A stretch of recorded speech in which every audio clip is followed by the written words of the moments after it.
The Candy by Sanyuktha Chaudhuri.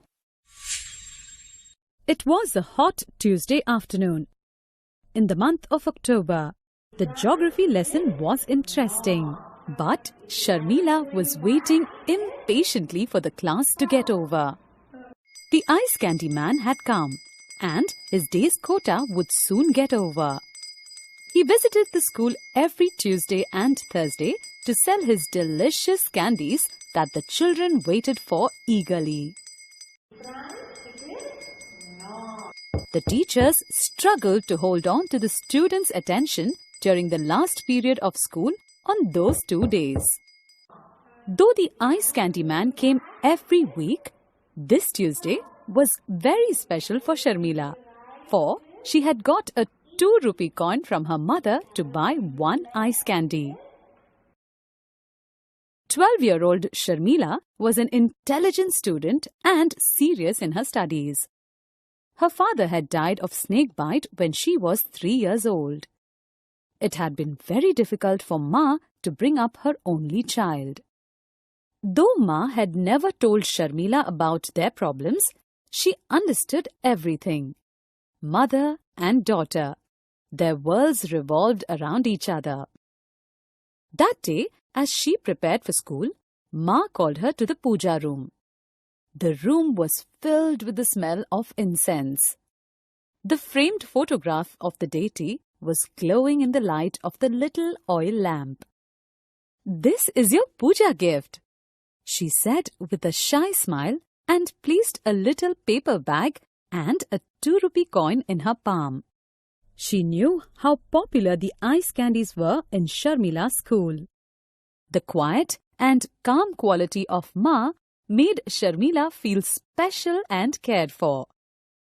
The spirit of Durga Puja was all over the little village of Bolepur, with small deities of the goddess being carried in cycle rickshaws.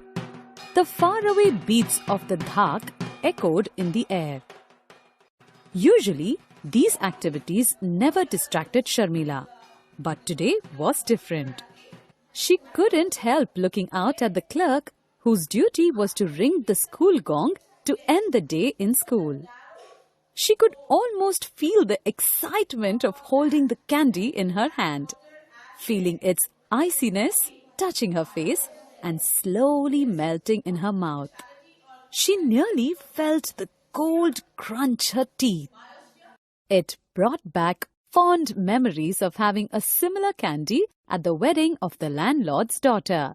Since her father's death, affording a candy had become difficult. So, this day was special. Sharmila had decided to have a lemon candy and not an orange one. It would color her teeth and she didn't want that. She was trying hard to concentrate when the bell rang suddenly. Everyone stood up, greeted the teacher and went out. Sharmila's swarthy face and her black eyes glowed even more against the golden rays of the sun. The ice candy man had already begun digging a way into his icebox. Soon, a huge crowd surged towards him. It was the last day of school before the puja break. Thus, the crowd was bigger than usual. Sharmila was in no hurry. She took her time and enjoyed every moment of the wait. Soon, the crowd decreased considerably. Sharmila took out her precious 2-rupee coin and asked for a lemon candy. The thin paper cover of the candy was soaked with the juice of the bar. She removed the cover easily, and the icy air that she had imagined not only felt nice but also smelt good. The first bite was like a dream come true. Sharmila didn't want to think of anything at that point in time, but couldn't help remembering the radiant face of Ma. After relishing the first few licks of the candy, she turned towards the gate to go home when suddenly the picture of her maths exercise book lying on her class desk struck her. She went towards her classroom. She had hardly taken 2 steps when 2 boys running towards the school gate crashed into her. The ice candy fell on the ground with a silent thud and was soon covered in a fine coating of dust.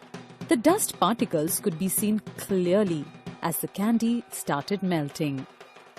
Sharmila stood horrified at the spot, totally numb.